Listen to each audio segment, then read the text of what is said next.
चरैवेति चरैवेति, यही तो मंत्र है अपना। चरैवेति चरैवेति, यही तो मंत्र है अपना। नहीं रुकना नहीं थकना, सतत चलना सतत चलना, यही तो मंत्र है अपना।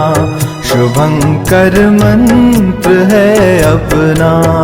हमारी प्रेरणा भास्कर है जिनका, रथ सतत चलता युगों से कार्यरत है जो। सनातन है प्रबल ऊर्जा, गति मेरा धर्म है जो। भ्रमण करना, यही तो मंत्र है अपना। शुभंकर मंत्र है अपना। चरैवेति चरैवेति, यही तो मंत्र है अपना।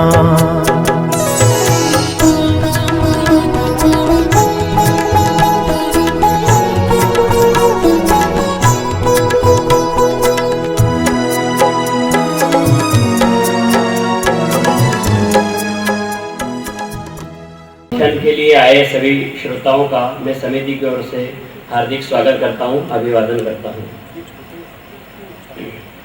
आज के मुख्य वक्ता एवं कार्यक्रम के अध्यक्ष माननीय महेश चंद्र जी शर्मा एवं कर्नल आर सिंह जी से निवेदन है कि वे दीप प्रज्वलन के लिए आए एवं अपना स्थान ग्रहण करें।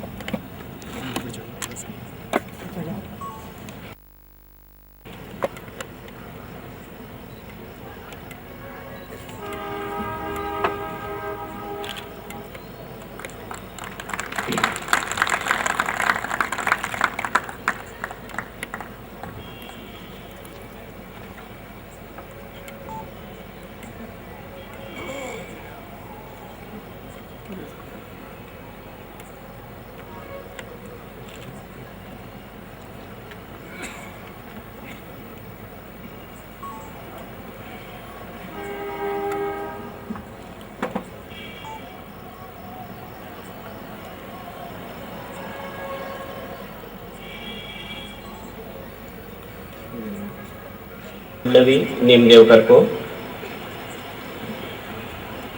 स्मरे राष्ट्र सारा हरे प्रेम से जो, प्रभावी तुम्हारी तपो साधना।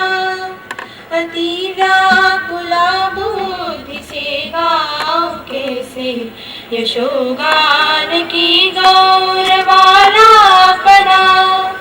कभी वासना थी न लोकेशना की, जगाई कृति दीप्ति तेजस्वरा। सहस्रों मनों में वही जागृता हूँ, उठे हिंदू स्वातंत्र की प्रज्वला। स्मरे राष्ट्र सारा हरे प्रेम से जो, प्रभावी तुम्हारी तपो साधना। यशोदुंदुभी तो बजेगी सुनिश्चित, नहीं आप होंगे कसक बस यही। बहे नेत्र से भावना नील धारा, बनिया यही अश्रु पुष्पार्चना। प्रभावी तुम्हारी तपो साधना, प्रभावी तुम्हारी तपो साधना। जनगणना के चतुर्थ दिवस पर हम सभी राष्ट्र जीवन की दिशा एकात्म मानववाद इस विषय पर व्याख्यान सुनने के लिए यहाँ सब उपस्थित हैं, आतुर हैं। आज व्याख्यान होगा डॉक्टर महेश चंद्र जी शर्मा, पूर्व सचेतक राज्यसभा, और आज की अध्यक्षता कर रहे हैं कर्नल राजकुमार सिंह जी। मैं आज के कार्यक्रम के अध्यक्ष कर्नल राजकुमार सिंह जी का संक्षिप्त परिचय आपको कराता हूं। 1970 में सेना में कमीशन प्राप्त किया। 1971 के युद्ध में भागीदारी की। चीन एवं पाकिस्तान सीमाओं पर आप तैनात रहे। नेशनल डिफेंस अकादमी खड़गवासला एवं भारतीय सैन्य अकादमी देहरादून में प्रशिक्षक रूप में आपने कार्य किया है। 1978 में सेमेबिलिटी ऑफ 4 ईयर सीरीज गणित में पीएचडी की उपाधि प्राप्त की। Defence research and development organisation, जो कि सशस्त्र सेनाओं की एक शाखा है, उसमें पूर्व राष्ट्रपति डॉक्टर अब्दुल कलाम जी के साथ आपने कार्य किया है।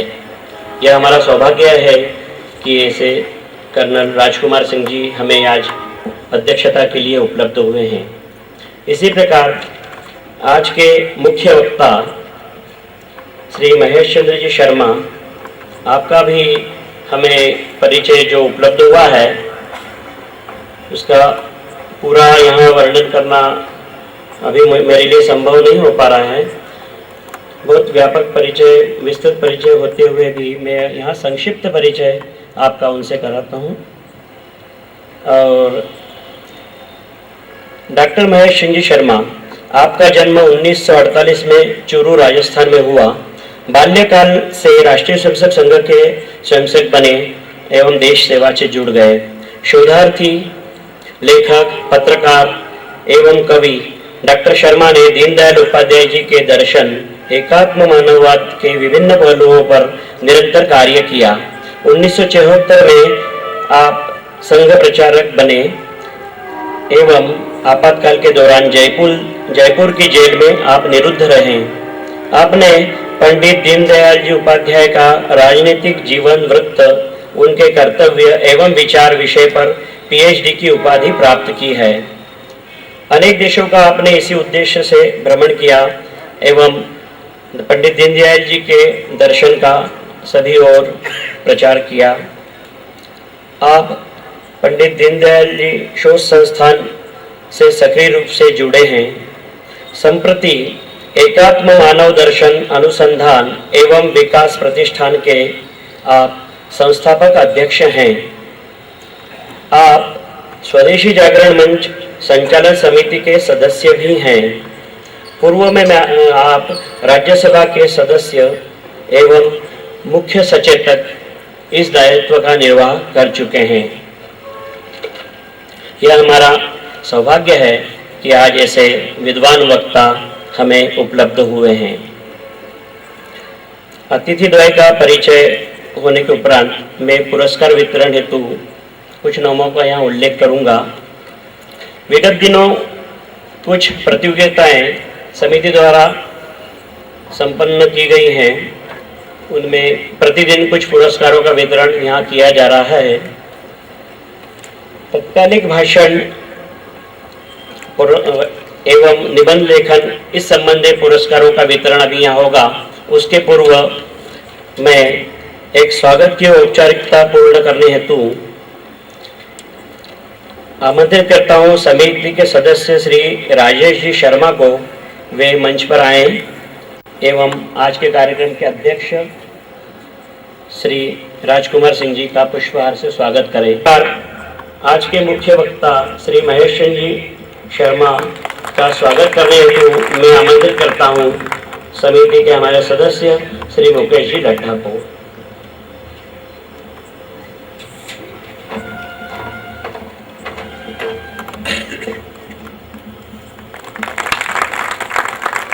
तो जैसा कि मैंने अभी बताया कि विगत दिनों समिति द्वारा कुछ स्पर्धाएं संपन्न की गई थी, तो सर्वप्रथम मैं आमंत्रित करता हूं तात्कालिक भाषण में प्रथम स्थान प्राप्त करने वाले श्री गौरव जी धाकड़ को।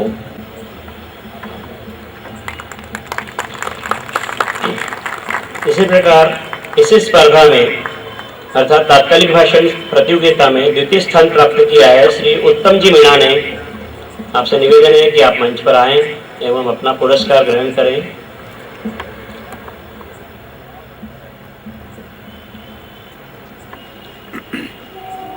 इन स्पर्धाओं में प्रोत्साहन पुरस्कार भी वितरित किया जाना है। तात्कालिक भाषण के लिए प्रोत्साहन पुरस्कार प्राप्त किया है कुमारी प्रज्ञा दुबे एवं हर्षित जैन ने। कुमारी प्रज्ञा दुबे यहाँ मंच पर आए, ऐसा निवेदन है।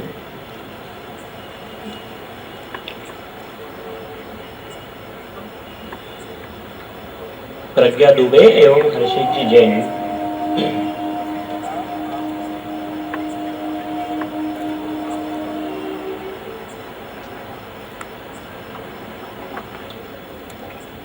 पुरस्कार प्राप्त कर रहे हैं।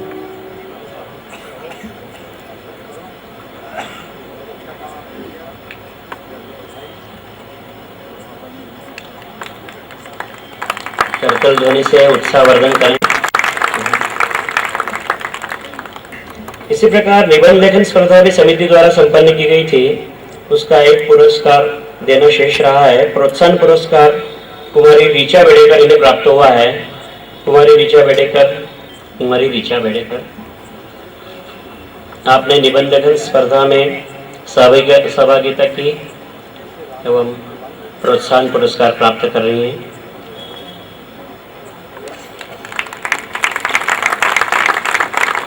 विगत दिनों संपन्न हुई स्पर्धा में लगभग 700 की संख्या में छात्र छात्राओं ने सहभागिता की। यह समिति के लिए गौरव की बात। कार्यक्रम के अगली श्रृंखला में व्यक्तिगत गीत हेतु आमंत्रित है डॉक्टर रामतीर्थ जी।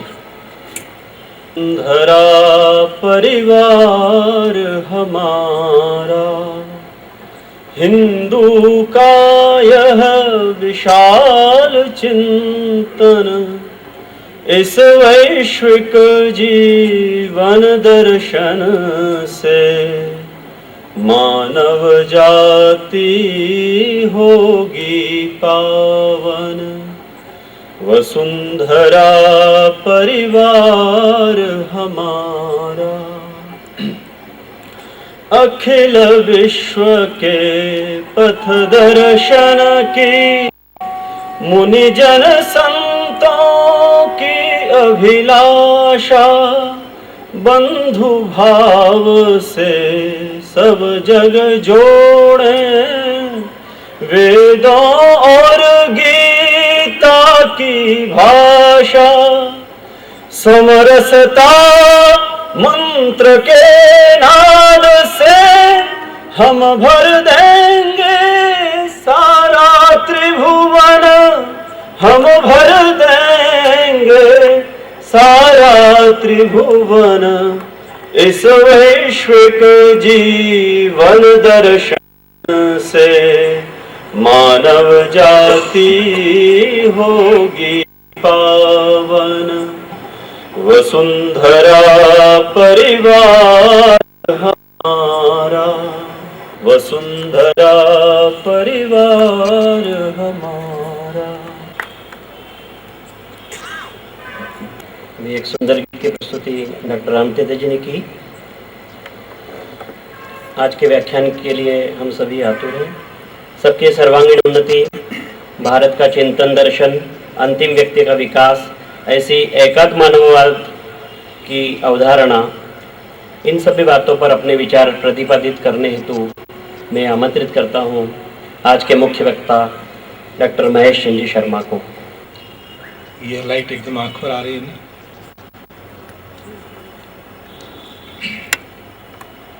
धन्यवाद।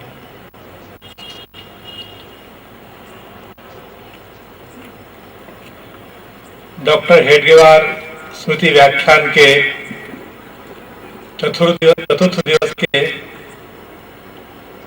माननीय अध्यक्ष डॉक्टर कर्नल राजकुमार सिंह जी, जिस न्यास के द्वारा यह अभिनंदनीय उपक्रम संचालित हो रहा है, उसके अध्यक्ष श्रीमान अशोक जी अच्छा, और यहाँ इस सभागार में उपस्थित उज्जैन नगर के सभी प्रबुद्ध भाइयों और बहनों,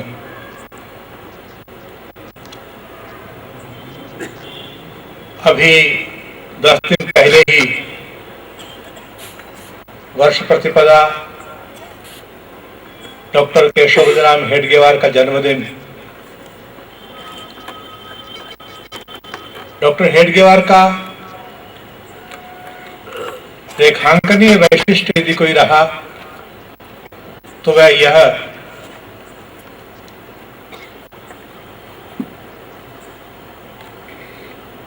हिंदू अपने जीवन में हिंदू कैसे हो, नाम का नहीं काम का हिंदू। इसकी जो साधना संघ के माध्यम से प्रारंभ हुई उसका ही आज परिणाम है कि आज भारतीय विचार भारत की मुख्य धारा का विचार है। कल तक वह हाशिए का विचार था, कल तक वह उपहास का पात्र, जिसके बारे में बोलने में संकोच हो, ऐसी स्थिति में था। लेकिन आज या तो कोई इस विचार के पक्ष में है या इसका विरोधी है, इसकी उपेक्षा कर सके ऐसा कोई नहीं। और इसलिए ये बहुत ही संगत है, जिसको हम भारतीय विचार कहते हैं, जिसको हिंदू जीवन दृष्टि कहते हैं, उस दिशा में यदि हम यहां जीवन जीते हैं, भारत का राष्ट्र जीवन यदि उस दिशा का अग्रसर बनता है तो फिर विश्व भी उसके पीछे आए, इसकी संभावनाओं को तलाशा जा सकता है। और इसलिए हमारे राष्ट्र जीवन की दिशा एकात्म मानववाद या आज के व्याख्यान का विषय रखा गया। जब यह एकात्म मानववाद शब्द बोला गया तो यहां अपने वरिष्ठ कार्यकर्ता सप्रे जी हैं, सदानंद सप्रे, उन्होंने कहा ये एकात्म मानववाद, इसके स्थान पर यदि एकात्म मानव दर्शन हो तो अधिक ठीक नहीं है क्या? उन्होंने ठीक ही कहा, वही ठीक है, एकात्म मानव दर्शन ही ठीक है। भारत की परंपरा वादों की परंपरा नहीं, दर्शन की परंपरा है। लेकिन एक संदर्भ है, एक ऐतिहासिक संदर्भ है, जिसके कारण से यह एकात्म मानव दर्शन, एकात्म मानववाद नाम से व्याख्यात हुआ। संदर्भ क्या है? आज हम देखते हैं कि अंग्रेजों के भारत से जाने के बाद और अंग्रेजों के साथ हुई भारत की लड़ाई, इसमें एक बेंचमार्क हो गया कि हम भारत में जो भी सोचते हैं, जो भी करते हैं, उसकी पृष्ठभूमि पाश्चात्य हो जाती है। आज हम जिन शब्दों का प्रयोग करते हैं, आज हम राष्ट्र का प्रयोग करते हैं, शब्द का प्रयोग करते हैं, तो राष्ट्र मूलतः संस्कृत का शब्द है, पर हम उसको नेशन के अनुवाद के रूप में ग्रहण करते हैं। समाज एक मौलिक शब्द है, पर हम उसको सोसाइटी के अनुवाद के रूप में ग्रहण करते हैं। एक स्थिति बनी है हमारी कि हम अनुवाद का जीवन जीते हैं, और एक स्थिति यह बनी है हमारी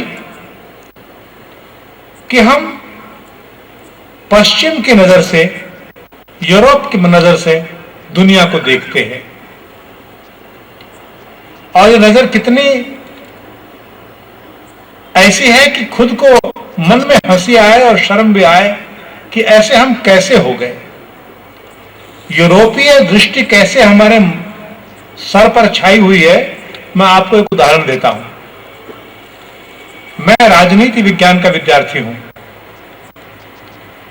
जब मैं कॉलेज पढ़ने आया तो हमारे अंतरराष्ट्रीय संबंधों की पुस्तक में एक शीर्षक होता है, मध्य पूर्व की समस्या। तो मैंने अपने गुरुजी को पूछा क्लास में, गुरुजी ये मध्य पूर्व कहां होता है? तो सबको हंसी आई कि देखो ये कॉलेज पढ़ने आ गया है इसको यह नहीं मालूम मध्य पूर्व कहां होता है? मैंने कहा नहीं मालूम। आप बताइए मध्य पूर्व कहां होता है? तो उन्होंने कहा ये अरब इजराइल है ना। तो मैंने कहा कि जरा विश्व का मानचित्र देखिए, देखें कि क्या अरब इजराइल मध्य पूर्व में है? वो तो पश्चिम एशिया है, पूर्व है ही नहीं। वो तो पश्चिम एशिया में है, मध्य पूर्व कहां से हो गया वो? तो मेरे गुरुजी बोले अरे नहीं, यूरोप के मानचित्र बैठ के देखो, यूरोप के नक्शे में बैठो तो यूरोप वालों के लिए मध्य पूर्व है वो। तो जो यूरोप वालों के मध्य पूर्व है वह हिंदुस्तान के उच्च शिक्षा के इंस्टीट्यूट में भी मध्य पूर्व है। हमारे लिए जापान फार ईस्ट नहीं है, जापान निकट है हमारे, लेकिन चूंकि वो इसे फार ईस्ट कहते हैं इसलिए हम भी उसे फार ईस्ट कहते हैं। यह एक ऐसा स्थूल उदाहरण है जिस ध्यान में आता है कि हम किस तरह से यूरोपीय दृष्टि को धारण किए हुए हैं। और इसलिए जब विचारधाराओं का इतिहास कोई व्यक्ति राजनीति विज्ञान में पढ़ता है तो वह शुरू कहां से करता है? तो वह महाभारत के शांति पर्व शुरू नहीं करता, तब वह आर्य चाणक्य को भी नहीं पढ़ता, वह शुरू करता है प्लेटो से। राजनीति विज्ञान का जनक प्लेटो, अरस्तु। इकोनॉमिक्स का जनक एडम स्मिथ। सभी विषयों के जो जनक हैं वो सब यूरोपीय है, पश्चिमी है। और इसलिए भारत जब आजाद हो रहा था और भारत जब आजाद हो गया तब भारत में भी एक बहस थी कि आजाद भारत का जीवन दर्शन क्या होगा। आजाद भारत किस जीवन दर्शन के आधार पर अपनी राजनीतिक, आर्थिक, शैक्षिक, वैधानिक व्यवस्थाओं को करेगा। और इस बहस में कुछ शब्दों का प्रयोग हुआ। हमारे देश के एक श्रेष्ठ नायक हुए जिनके नाम पर यह विद्यालय है, लोकमान्य तिलक। तिलक जी ने गीता रहस्य लिखा और उन्होंने कहा कि देश जब आजाद होगा तब क्या होगा, उनका पुनश्च हरिओम। यह देश हरिओम की संस्कृति का देश है और देश आजाद होगा तो होगा पुनश्च हरिओम। अरविंद घोष ने वर्णन किया कि भारत का स्वराज्य कैसा होगा, तो उन्होंने कहा भारत का स्वराज्य होगा वेदांतिक स्वराज्य। महात्मा गांधी ने वर्णन किया कि भारत का स्वराज्य कैसा होगा, तो गांधी ने कहा भारत का स्वराज्य ग्राम राज्य होगा, भारत का स्वराज्य राम राज्य होगा। ये एक धारा थी। पर आजादी के आंदोलन में बड़ी संख्या उन लोगों की थी जो पाश्चात्य पढ़े लिखे थे और स्थितियां इस प्रकार आकार ग्रहण करती चली गई कि देश की नियति का निर्धारण कांग्रेस पार्टी के हाथ में चला गया। और आप एक डायकोटोमी देखेंगे भारत के आजादी के इतिहास में। आप महात्मा गांधी साहित्य पढ़िए, महात्मा गांधी का हरिजन पढ़िए, तो आप पाएंगे कि महात्मा गांधी की भाषा भारत की भाषा है, गांधी का विचार भारत का विचार है। लेकिन साथ ही आप कांग्रेस के प्रस्तावों को पढ़िए तो आप पाएंगे कि कांग्रेस के प्रस्ताव और गांधी के विचार इनमें कोई सामंजस्य नहीं है। न केवल विचार में नहीं है, शब्दों में भी नहीं है, मुहावरों में भी नहीं है। और वहां किस बात का प्रभाव है, तो हमारे देश के बड़े महापुरुष हो गए जिनका नाम है दादा भाई नारोजी। दादा भाई नारोजी भारत माता के श्रेष्ठ पुत्र थे, प्रतिभावान थे, क्षमतावान थे। इंग्लैंड में जाकर चुनाव लड़ा और वहां के पार्लियामेंट के मेंबर बने। दादा भाई ने एक किताब लिखी, उस किताब का शीर्षक है अन ब्रिटिश रूल इन इंडिया। अब भारत में अंग्रेज राज था, ब्रिटिश रूल था, पर दादा भाई कह रहे हैं कि this is not British rule, it's un British rule. फिर वो कहते हैं if this is un British rule then what is the British rule.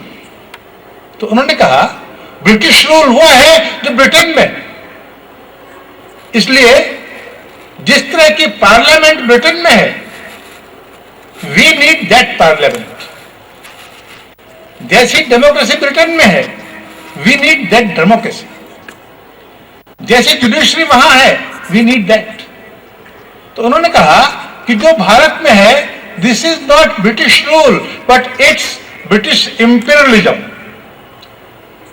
ये ब्रिटिश राज नहीं है, ये ब्रिटिश का साम्राज्यवाद है। और हमको ब्रिटिश राज चाहिए, हमको पार्लियामेंट चाहिए, हमको कॉन्स्टिट्यूशन चाहिए, हमको जुडिशरी चाहिए। और आप पाएंगे कि कांग्रेस के सब प्रस्तावों की जो भाषा है वो इसी पर ढली हुई है। और इसके सबसे बड़े वारिस अंततः पंडित जवाहरलाल नेहरू हुए। और उन्होंने महात्मा गांधी को लिखा कि बापू आप बहुत पश्चिम की आलोचना करते हैं और भारत की बातें करते हैं। 1908 में लिखी आपकी हिंद स्वराज मैंने तब पढ़ी थी, मुझे तब भी जची नहीं थी, और अब तो बहुत पानी बह गया, वो बिल्कुल काल बाह्य हो गई है। और हमको वेस्टर्न इंडस्ट्रियलाइजेशन वही लाना होगा। और जो वहां दोष लिखते हैं वो पूंजीवाद के दोष हैं। हम पूंजीवाद और समाजवाद दोनों के दोष दूर करते हुए उनको मिला करके मिश्रित अर्थव्यवस्था करेंगे। और जब गांधी ने कहा कि क्या मैं तुम्हारे इन विचारों को सार्वजनिक कर दूं, तो नेहरू ने कहा नहीं, सार्वजनिक मत कीजिए। क्यों? अच्छी बात कही वैसे। उन्होंने कहा कि आजादी के आंदोलन में आप और मेरे बीच विचारों का द्वंद्व है, यह बात जाएगी तो आजादी का आंदोलन कमजोर पड़ जाएगा। और इसलिए ये इतिहास को तय करने दीजिए कि आप सही कि मैं। तब तो ये पत्र प्रकाशित नहीं हुए, पर अब ये सब पत्र प्रकाशित हैं। और इसलिए जब देश आजाद हुआ तब यह बहस पिछड़ गई कि राम राज्य होगा, कि ग्राम राज्य होगा, वेदांतिक स्वराज्य होगा, कि पुनश्च हरिओम होगा। और बहस ये छिड़ गई कि हम व्यक्तिवादी होंगे या समाजवादी, हम व्यक्तिवादी होंगे कि समाजवादी। इसकी बहस देश में छिड़ी हुई थी। और हमारे देश का स्वभाव सामान्यतया व्यक्तिवाद के पक्ष में कभी नहीं रहा, इसलिए हमारे देश के सभी लोग समाजवादी थे। कांग्रेस ने कहा वी आर डेमोक्रेटिक सोशलिस्ट, हम लोकतांत्रिक समाजवादी हैं। कम्युनिस्टों ने कहा वी आर साइंटिफिक सोशलिस्ट, हम वैज्ञानिक समाजवादी हैं। डॉक्टर लोहिया ने कहा वी आर इंडियन सोशलिस्ट, हम भारतीय समाजवादी हैं। आर्य समाज ने कहा हम वेदांतिक समाजवादी हैं। यहां तक कि हिंदू महासभा ने कहा हम हिंदू समाजवादी हैं।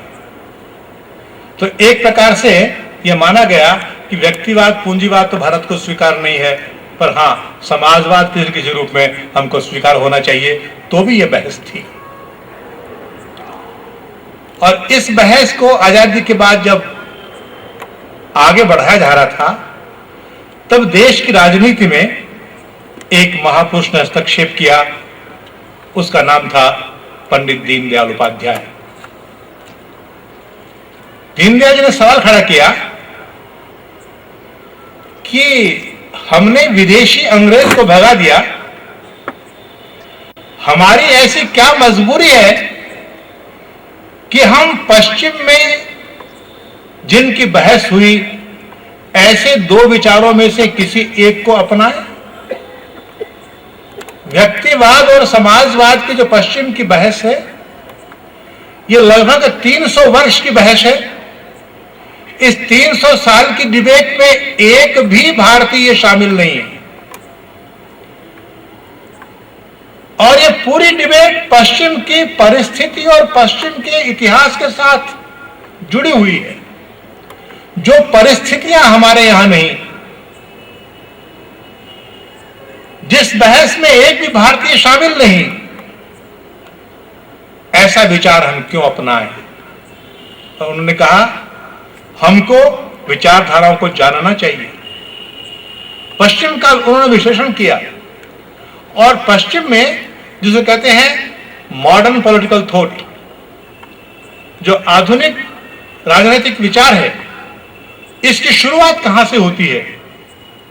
इसकी शुरुआत होती है कि जब पश्चिम ने अपने आंतरिक कारणों से सामंतशाही को समाप्त कर दिया, उसके स्थान पर पोपशाही आई थी।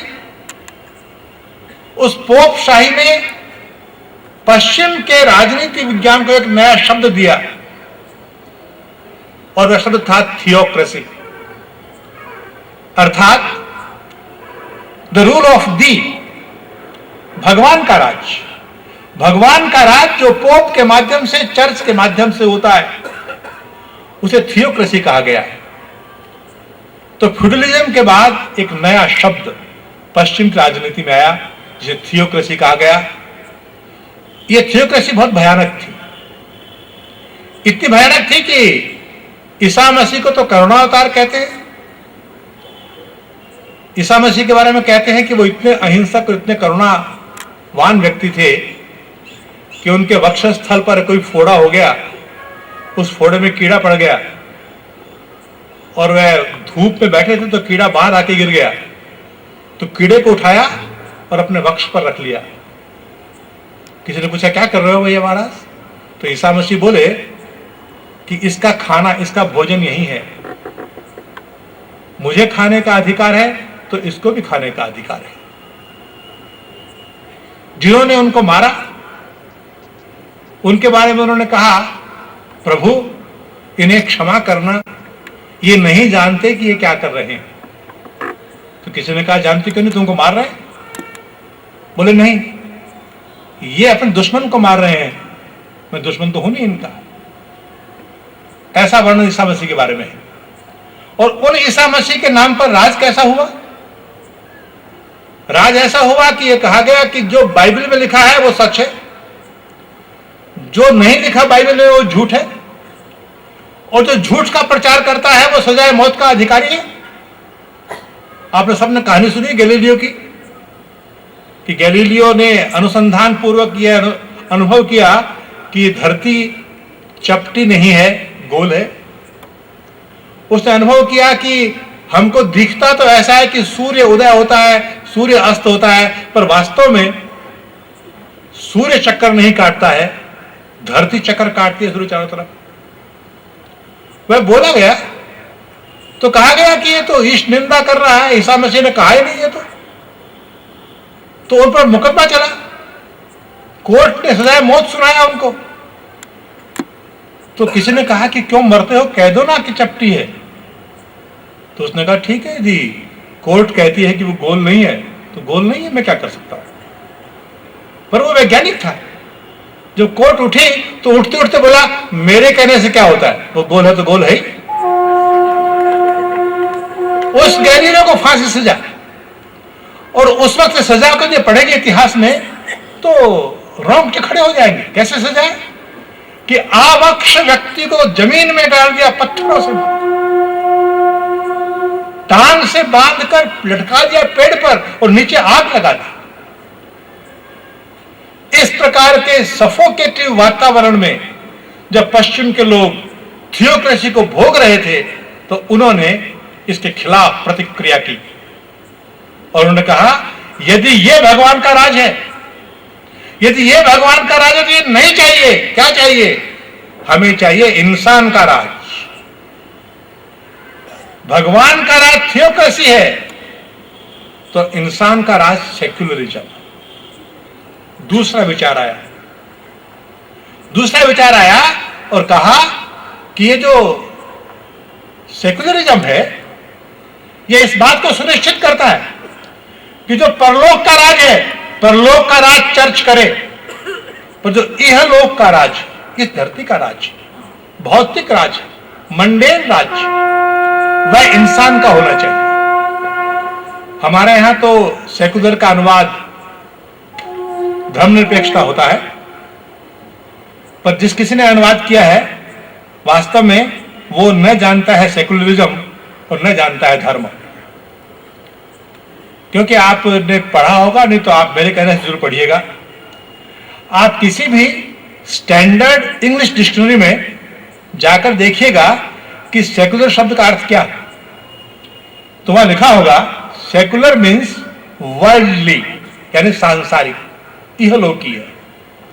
सेकुलर मीन्स टेम्पोरल, यानी क्षणभंगुर।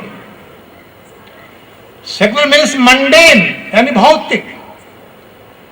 सेकुलर मीन्स नॉट स्पिरिचुअल, यानी अनाध्यात्मिक।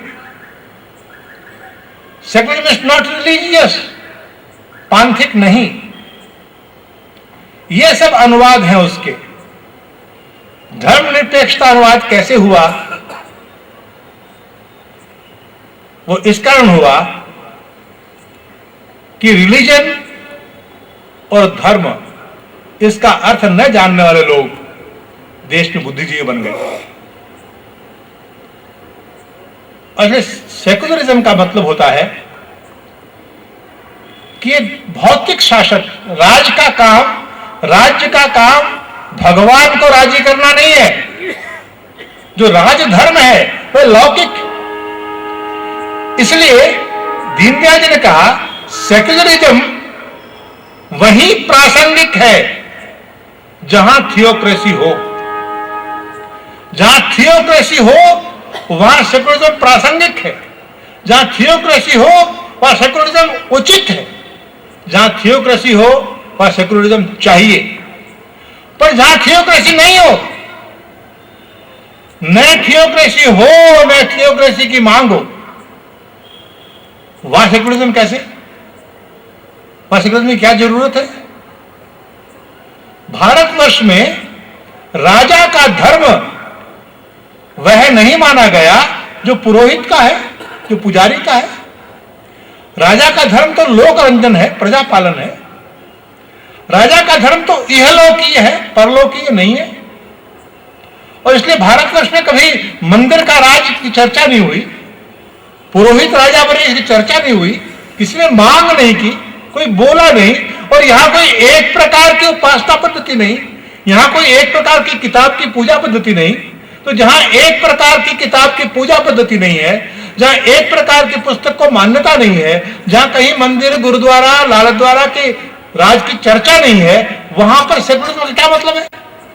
पर पश्चिम में जो सफोकेटिव थियोक्रेसी थी, उसके खिलाफ सेकुलरिज्म का प्रणयन पश्चिम के लोगों ने किया और उन्होंने अच्छा किया। तो अब फ्यूडलिज्म भी नहीं रहा, पोपशाही भी नहीं रही और औद्योगिक क्रांति हो गई। औद्योगिक क्रांति में नवधनाढ्य लोग उत्पन्न हो गए, पैसा जिनके पास था। तो उन्होंने एक नारा लगाया। दैट नारा was no taxation without representation. हम चर्च को या हम राजा को टैक्स क्यों दे? वो तो प्रतिनिधि नहीं है हमारा। और इसलिए हमें शासन चाहिए अपने प्रतिनिधियों का। हमारा प्रतिनिधि होना चाहिए, शासन चाहिए हमको। और इसलिए वहां बड़ी बहस हुई कि भाई शासन किसी का होना चाहिए कि नहीं होना चाहिए, राज्य अच्छा है कि राज्य बुरा है, राज्य कैसे करना चाहिए कैसे नहीं करना चाहिए। बड़ी लंबी बहस पश्चिम में हुई, वो बहस पढ़ने लायक है। और उस बहस में यह तय हुआ लगभग कि राज्य तो होना चाहिए, राज्य तो होना चाहिए। एक विचार था कि राज्य नहीं होना चाहिए। और जिन्होंने कहा कि राज्य होना चाहिए, उन्होंने कहा राज्य एक जरूरी बुराई है, राज्य एक आवश्यक बुराई है। क्योंकि उन्होंने जो राज्य देखा था फ्यूडलिज्म का और थियोक्रेसी का, वो भयानक था। तो उन्होंने कहा राज्य की जरूरत क्या है? तो उन्होंने कहा कि जो व्यक्ति है, व्यक्ति की आजादी में कुछ बाधाएं उत्पन्न होती है, तो व्यक्ति की आजादी की बाधाओं की बाधा है राज्य। राज्य क्या है? व्यक्ति की आजादी में जो बाधा होती है, उन बाधाओं की बाधा राज्य। व्यक्ति की आजादी सुनिश्चित करे, इसके लिए राज्य है। तो ये कौन सुनिश्चित करेगा? तो वो करेगा जिसको राजा हम चाहेंगे वो बनाएंगे। और उसमें से एक विचार निकला, that is democracy, 1 person 1 vote. लोकतंत्र का विचार आया। तो पहले थियोक्रेसी आई, फिर सेकुलरिज्म आया, फिर डेमोक्रेसी आई, और तब एक विद्वान खड़े हो गए, डार्विन। उन्होंने कहा संसार क्या है? उनका संसार में है सर्वाइवल ऑफ द फिटेस्ट। जो फिट है वो सर्वाइव करेगा, जो अनफिट है वो नष्ट हो जाएगा। और इस प्रकार से अनफिट नष्ट होते चले जाएंगे, और जो बचेगा अंततः वह फिट समाज बचेगा। और तब यह बहस हुई कि यह अच्छा समाज, अच्छा व्यक्ति, व्यक्ति का सुख आदि आदि करना, ये कौन है, क्या करता है? तो यदि शासन मानव को चाहिए, तो ये मानव कौन है? कौन है ये मानव? तो वहां पर इसकी बड़ी बहस हुई, लंबी बहस हुई। और उस लंबी बहस में एक वर्ग ने निष्कर्ष निकाल के दिया, और निष्कर्ष था the human being is an individual. मानव यह एक व्यक्ति है। मानव व्यक्ति है तो सवाल खड़ा हुआ, समाज क्या है फिर? बोले समाज कुछ नहीं है, कुछ नहीं है, दिखता है ना, बोले कुछ नहीं है, इट्स ओनली कॉन्ट्रैक्ट। यह तो व्यक्तियों ने परस्पर समझौता करके एक कृत्रिम इकाई बना ली है समाज। तो मूलभूत इकाई व्यक्ति है और समाज कृत्रिम इकाई है। इसलिए व्यक्ति को सुखी करो, व्यक्ति को मुक्त करो, व्यक्ति को आजाद करो। व्यक्ति अपना सुख स्वयं जानता है, व्यक्ति पर कोई प्रतिबंध मत लगाओ। और इस प्रकार से एक विचार उद्भूत हो गया, जिसे कहा गया इंडिविजुअलिज्म, व्यक्तिवाद। अब औद्योगिक क्रांति हो गई, डेमोक्रेसी आ गई, तो परिणाम क्या हुआ कि जो व्यक्ति थे धनवान, जो व्यक्ति थे बुद्धिमान, जो व्यक्ति थे बलवान, बुद्धिमान, धनवान व्यक्तियों ने बाकी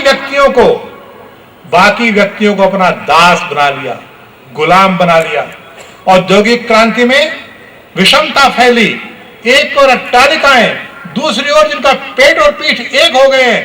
ऐसे लोग, इतना शोषण, इतनी विषमता, ऐसा दृश्य खड़ा हुआ कि उस दृश्य को देखकर कोई भी मानव, जिसके हृदय मानवता है, वो बिलबिला उठे। और बिलबिला उठा एक विद्वान, उसका नाम था कार्ल मार्क्स। उसने कहा गलती हो गई। क्या गलती हुई? उसने कहा गलती हो गई, ये जो हमने निष्कर्ष निकाला था that human being is an individual, it's wrong, ये गलत। सही क्या है? उनका human being is not an individual but society. मानव यह व्यक्ति नहीं है वरन समाज है। तो पूछा यह समाज में व्यक्ति क्या है? व्यक्ति कुछ नहीं। तब औद्योगिक क्रांति हो गई थी, इसलिए मशीन का उदाहरण दिया। बोला एक बड़ी मशीन होती है, उस मशीन में बहुत से पुर्जे काम करते हैं। यह व्यक्ति, समाज भी मशीन का पुर्जा है। जब तक मशीन के साथ काम करता है, काम करेगा, और जो मशीन के काम नहीं आता उसको निकाल के बाहर फेंका जाएगा। व्यक्तिवादियों ने कहा शासन वह अच्छा जो कम से कम शासन करे, तो कार्ल मार्क्स ने कहा शासन वह अच्छा जो अधिकतम शासन करे। ये व्यक्ति बड़ा खतरनाक, ये शोषक, और इसलिए इस व्यक्ति पर प्रतिबंध लगाओ, इसको समाज की मशीन के फिट बनाओ, और फिट न बने तो साइबेरिया की जेल में भेज दो। जो अधिकतम शासन करे वो शासन अच्छा, और कहा सर्वहारा की तानाशाही इसमें आनी चाहिए। तो व्यक्तिवाद की प्रतिक्रिया में एक नया वाद खड़ा हो गया, दैट इज सोशलिज्म, समाजवाद। समाजवाद व्यक्ति के व्यक्तित्व को नकारता है, वरन व्यक्ति के व्यक्तित्व पर हंटर मारता है, खत्म करता है उसको। और व्यक्तिवाद समाज के अस्तित्व को नकारता है। समाजवाद में समाज बनाम व्यक्ति है, तो व्यक्तिवाद में व्यक्ति बनाम समाज है। यह जो परस्पर संघर्ष और द्वंद्व का विचार है, दीनदयाल उपाध्याय बोले, इस विचार को हम इनमें से कोई से विचार को हम स्वीकार करें, ऐसी हमारी क्या मजबूरी है। यह पश्चिम के लोगों ने अपनी परिस्थिति में सोचा, हमको इस विचारों का अनुगमन करने की कोई जरूरत नहीं है। तो लोगों ने सवाल खड़ा किया, पंडित जी जो सवाल खड़ा कर रहे थे वो सब पश्चिम पढ़े लिखे लोग थे। उन्होंने कहा कि विचारधाराओं के जगत में विचार ही दो है, तीसरा है नहीं। या तो आपको व्यक्तिवादी या पूंजीवादी बनना पड़ेगा। पूंजीवाद नाम का पश्चिम में कोई विचार नहीं है। कार्ल मार्क्स ने जो व्यक्तिवाद की आलोचना की, उस आलोचना में उसने कहा कि यह व्यक्तिवाद नहीं है, यह तो पूंजीवाद है। व्यक्ति के नाम पर सत्ता पूंजी की होती है, और इसलिए पूंजीवाद नामक कोई विचार नहीं है।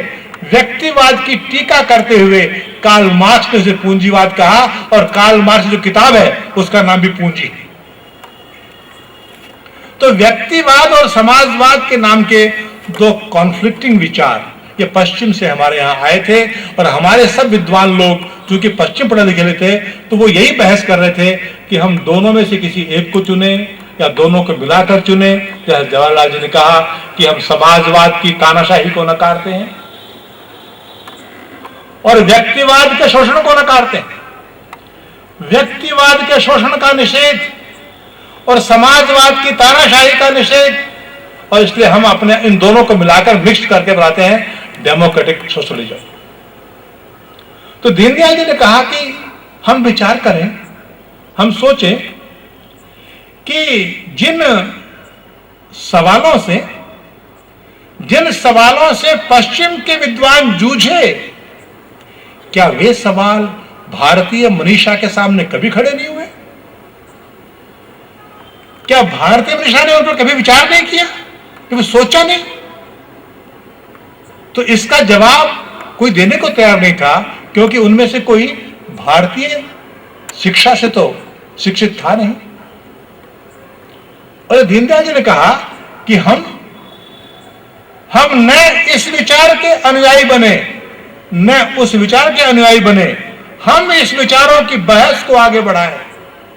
व्यक्तिवाद और समाजवाद, इन दोनों तक जो मानव पहुंचा है, इस मानव के विचार की यात्रा को हमें आगे बढ़ाना चाहिए। और इसमें 300 साल की बहस में हम शामिल नहीं है, अब इस बहस में हमको शामिल हो जाना चाहिए। हम आजाद देश के नागरिक हैं, अब हम उस बहस में शामिल हैं। तो सवाल खड़ा हुआ, क्या कौन सा वाद है हमारा? कौन सा वाद है हमारा? दीनदयाल जी ने कहा कि हमारे ऋषियों का एक जवाब। क्या जवाब है? जवाब है अहम ब्रह्मास्मि, मैं ब्रह्म हूं। यह जवाब किस सवाल का होगा? सवाल होगा हु आर यू, आप कौन है? आप कौन है का जवाब होगा अहम ब्रह्मास्मि, मैं ब्रह्म हूं। क्या मतलब? उसने जवाब यह नहीं दिया कि मैं व्यक्ति हूं, उसने जवाब यह नहीं दिया कि मैं समाज हूं, उसने जवाब दिया अहम ब्रह्मास्मि, मैं ब्रह्म हूं। ब्रह्म क्या है? ब्रह्म विराट। विराट क्या होता है? तो भारत के वांग्मय में आपने विराट पढ़ा हो चाहे न पढ़ा हो, पर सभी भारतीयों ने एक कैलेंडर तो देखा। कैलेंडर क्या कहता है? कैलेंडर में कृष्ण भगवान गीता का उपदेश दे रहे हैं और अर्जुन हाथ जोड़ करके सुन रहा है। उसके पीछे एक चित्र है जिसमें असंख्य बाहु, असंख्य सिर है, और सिर में सूर्य है, चंद्र है, ग्रह है, नक्षत्र है, पशु है, पक्षी है, अग्नि है, वायु है।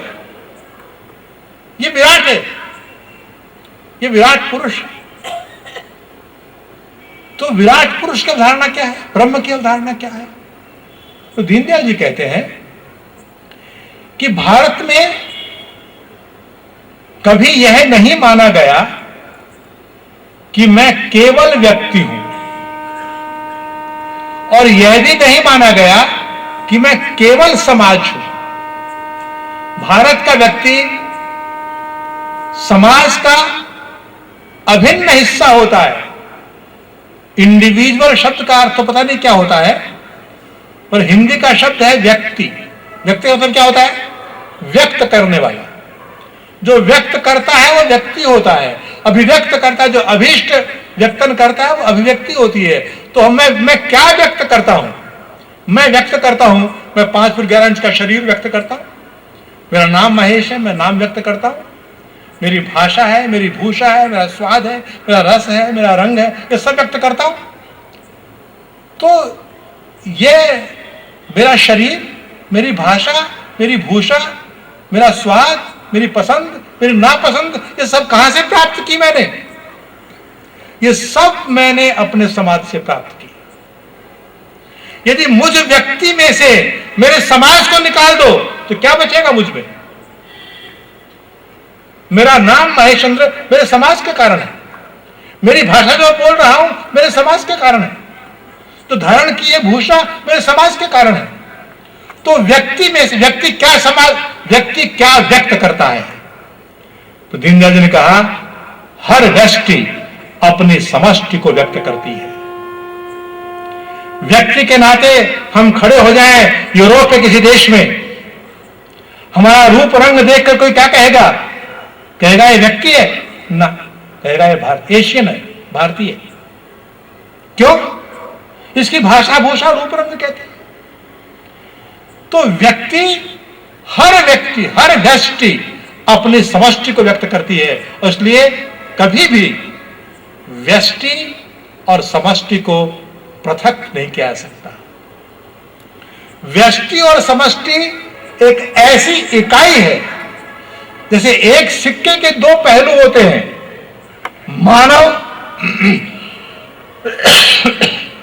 मानव वह सिक्का है और इसके 2 पहलू हैं, व्यष्टि और समष्टि। इनको अलग अलग नहीं किया जा सकता। तो जिसको अलग अलग न किया जा सके उस अवस्था का क्या नाम है? जिसको अलग अलग न किया जा सके उस अवस्था का नाम है एकात्मता। कोई भी 2 दिखने वाली चीज यदि आप अलग ना कर सके, इसका मतलब है वो एकात्म है, 2 नहीं है। इसलिए उन्होंने कहा कि मानव न केवल व्यक्ति है, मानव न केवल समाज है, वरन मानव तो व्यष्टि और समष्टि की एकात्मता का नाम है। जहां व्यक्ति और समाज सेपरेबल नहीं रहते, टूटने लायक नहीं रहते, तब मानव पैदा होता है। यदि व्यक्ति से समाज निकाल दो और समाज से व्यक्ति निकाल दो तो इनका अस्तित्व नाश हो जाएगा, मानव कहां रहेगा? इसलिए उन्होंने कहा, पश्चिम अपनी गलतियों के कारण से चीजों को अनुभव कर रहा है, हमको खुद विचार करना चाहिए। और उन्होंने कहा, व्यक्तिवादी मानव नहीं, समाजवादी मानव नहीं, वरन एकात्मवादी मानव।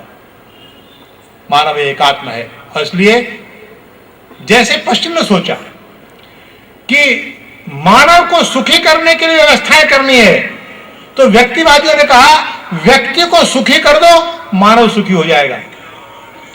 समाजवादियों ने कहा समाज को सुखी कर दो, मानव सुखी हो जाएगा। दीनदयाल जी ने कहा ऐसा नहीं होगा। थोड़े से व्यक्तियों का सुख ये बहुत सारे व्यक्तियों के दुख का कारण बन जाता है। और इसलिए समाज निरपेक्ष व्यक्ति न होता है न होना चाहिए, यह अप्राकृतिक है। और व्यक्ति निरपेक्ष समाज न होता है न होना चाहिए। हर व्यक्ति को समाजवादी होना चाहिए, हर समाज को व्यक्तिवादी होना चाहिए। ये दोनों एकात्म होंगे तब मानव अस्तित्व में आएगा। इसलिए मानव के सुख की साधना करनी हो, मानव के सुख की संरचना करनी हो, तो व्यष्टि और समष्टि की एकात्मता का साक्षात्कार करो। फिर दीनदयाल जी ने कहा, यह तो पाश्चात्य संदर्भ है, भारतीय संदर्भ इससे आगे। वो क्या है? उन्होंने कहा, क्या मानव के समक्ष ये दो ही चीजें, व्यष्टि और समष्टि, ये सृष्टि नहीं है? क्या इस सृष्टि के बिना मानव जी सकता है? ये पशु पक्षी है, ये पेड़ पौधे हैं, ये जीव जंतु है, नदी पर्वत पहाड़ है, क्या इनसे निरपेक्ष होकर मानव जी सकता है? इनके साथ चाहे जो व्यवहार करो, ओजोन लेयर छिद जाए, पेड़ कट जाए, ऑक्सीजन कम हो जाए,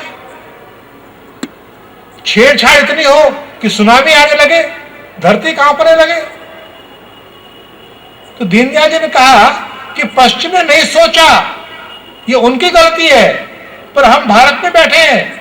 भारत कहता है व्यष्टि समष्टि के साथ है सृष्टि। एकात्मता केवल व्यक्ति और समाज की नहीं है, वरन व्यक्ति समाज के साथ सृष्टि की एकात्मता है। जो सृष्टि हमको दिखती है इतनी ही है क्या? जो हमको दिखता है वही है क्या? सत्य जो हमको दिखता है उससे परे भी है, और उसका नाम है भारत में परमात्मा, परमेष्टि। तो उन्होंने कहा व्यष्टि और समष्टि में एकात्मता, समष्टि और सृष्टि में एकात्मता, सृष्टि और परमेष्टि में एकात्मता। इसके आधार पर जब मानव की योजना होगी तब मानव सुखी होगा। इन चारों में से किसी की उपेक्षा की, व्यष्टि की उपेक्षा की और तीनों ठीक हो गए, मानव दुखी हो जाएगा। समष्टि की उपेक्षा की, बाकी तीनों ठीक हो गए, मानव दुखी हो जाएगा। सृष्टि की उपेक्षा की, बाकी तीनों ठीक रहे, मानव दुखी हो जाएगा। परमेष्टि की उपेक्षा की, बाकी तीनों ठीक रहे, तो मानव दुखी हो जाएगा, विकलांग हो जाएगा। और इसलिए यदि मानव के सुख का संधान होना है तो मानव के सुख का संधान करने में जरूरी है कि मानव की अंतर्निहित एकात्मता का साक्षात्कार किया जाए। और मानव की अंतर्निहित एकात्मता ये व्यष्टि, समष्टि, सृष्टि और परमेष्टि की एकात्मता है। और इसका अनुसंधान करके मानव यदि अपनी व्यवस्थाओं का सृजन करेगा तो उसके सुखी होने की संभावनाएं बढ़ जाएगी। समाज पश्चिम के हिसाब से व्यक्तियों का परस्पर समझौता है, भारत के हिसाब से यह व्यक्तियों के परस्पर संबंध है, relation. It's not contract but relation. बाप और बेटे का कॉन्ट्रैक्ट नहीं होता है, रिलेशन होता है। मां बेटे का कॉन्ट्रैक्ट नहीं होता है, रिलेशन होता है। कोई व्यक्ति खड़ा हो सामने और कहे साहब ये श्रीमान एक्स है, वो मां ने देखा तो डांटेगी बेटे को, एक्स क्या होता है? तेरे मामा जी हैं, ये व्यक्ति तेरे मामा जी हैं। रिलेशन, ये रिलेशन जिसे समष्टि में ये रिलेशन जिए जाते हैं उस समष्टि का नाम है परिवार। और इस परिवार का विस्तार यानी समष्टि की एकात्मता का विस्तार है। इस परिवार का विस्तार जब ग्राम में होता है, जनपद में होता है, प्रदेश में होता है, देश में होता है और अंततः विश्व में होता है, तब एकात्म मानव कहता है वसुधैव कुटुंबकम। इस वसुधा का हर व्यक्ति मेरा संबंधी है। कुटुंब का मतलब क्या है? ये नारा है क्या? ये कोई नारा नहीं है, स्लोगन नहीं है। हम अनाउंस कर रहे हैं कि नो वन इज एलियन, कोई पृथक नहीं है। किसी देश का रहने वाला हो, किसी जाति का, किसी वंश का, किसी रेस का, हमारा संबंध ही है। और संबंधों को जीने वाली जो सामाजिकता होती है उसको परिवार कहते हैं। और इसलिए परिवार की मानसिकता से युक्त होकर अपने समाज की व्यवस्थाओं को करने की प्रेरणा हमको इस विचार से मिलनी चाहिए। दीनदयाल जी ने फिर इस विषय का बहुत विशद वर्णन किया है और इस विशद वर्णन में उन्होंने ये बताने की कोशिश की है कि मानव के सुख के बारे में दुनिया ने क्या सोचा है। तो थियोक्रेसी के दम घोटू वातावरण में जब मानव कराह रहा था तब कोई अनुसंधान करता पहुंचा, व्यक्तिवादी सेक्युलर। उसने पूछा, रे मानव तेरी क्या आवश्यकता है? उसने कहा, मैं सच नहीं बोल सकता, मैं जो अनुभव करता हूं मैं बोल नहीं सकता, मैं घुट रहा हूं। मैं क्या करूं, मैं क्या ना करूं, मैं कब रहूं, मैं कब जागूं, मैं कब सोऊं, मैं किसको मानूं, मैं किसको ना मानूं, इन सब बातों में परावलंबी हूं। एक किताब में लिखा है, वो हूं तो मैं ठीक हूं, वो किताब के बाद सोचूं तो मेरी सजाए बहुत मिले। इस दम घोटू वातावरण में क्या चाहिए? मेरे को सोचने की आजादी चाहिए।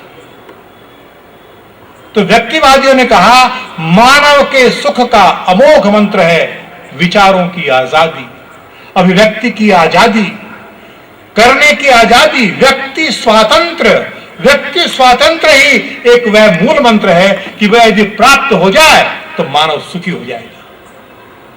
वह प्राप्त हो गया, वह प्राप्त हुआ तो जो दृश्य उत्पन्न हुआ उसने कार्ल मार्क्स को डरा दिया। उसने कहा, नहीं, ये व्यक्ति तो खतरनाक है, इसको तो आजादी खत्म करो। समाज को सुखी होना है तो सबसे पहले व्यक्ति की आजादी नष्ट करो। क्या करो, क्या चाहिए? तो जब उसने देखा कि फैक्ट्रियों में जिनकी पेट और पीठ एक हो रही है और उनको खाने के लिए इसलिए देते हैं कि यदि मर जाएगा तो कल काम कौन करेगा, इसलिए जिंदा रखने के लिए खिलाओ। ये मशीन के पुर्जे की तरह है। और ऐसे मानव के पास जब अनुसंधान करता कार्ल मार्क्स गया, रे मानव तेरी क्या आवश्यकता है? तो मानव ने कहा, देखते नहीं क्या, अरे पेट में दाना नहीं है, तन पर वस्त्र नहीं है, ऊपर छत नहीं है, और क्या चाहिए? रोटी, कपड़ा और मकान चाहिए। तो कार्ल मार्क्स ने कहा, मानव की सुख की जो मूलभूत जरूरत है वह रोटी, कपड़ा और मकान है। उसके रोटी, कपड़ा और मकान छीनने वालों का जीवन छीन लो, और यदि वो देवे नहीं तो उनको रक्त क्रांति करके मार दो, खत्म कर दो, और उसके बाद तलाशाई ले आओ। व्यक्ति स्वातंत्र का बीज नहीं रहना चाहिए, सबसे खतरनाक चीज है ये। मानव को सुखी करना है तो व्यक्ति स्वातंत्र को मारो, और समाज में हर व्यक्ति के रोटी, कपड़ा और मकान की व्यवस्था हो, बस आदमी सुखी हो जाएगा। दीनदयाल जी ने कहा कि यह मानव की परिस्थिति सापेक्ष आवश्यकताएं। एक विशिष्ट परिस्थिति में, थियोक्रेसी में मानव परेशान था। उस परिस्थिति में मानव ने कहा कि मुझे विचारों की आजादी चाहिए। एक दूसरी परिस्थिति में आदमी परेशान था तो आदमी ने कहा, अरे भाई, रोटी, कपड़ा और मकान चाहिए। मैं गर्मी के दिनों में यहां दौड़ता दौड़ता हूं, हाफ रहा हूं, और मुझे पूछो, हाँ भाई क्या चाहिए, तो मैं कहूंगा मुझे एक गिलास पानी चाहिए। ये एक गिलास पानी मेरी तात्कालिक आवश्यकता है, मेरे जीवन रक्षक के लिए मुझे जरूर चाहिए, लेकिन ये एक गिलास पानी मेरी एब्सोल्यूट नीड नहीं है, यह मेरी तात्कालिक आवश्यकता है। और दीनदयाल जी ने कहा कि पश्चिम के इन विचारकों ने गलत सोचा ऐसा नहीं, पर इनके सोच में परिस्थिति हावी है, परिस्थिति सापेक्ष चिंतन है। ये भारत के मनीषा ने इस संदर्भ में परिस्थिति निरपेक्ष चिंतन किया है। सुख यह भी एकात्म होता है, यह भी घनीभूत होता है।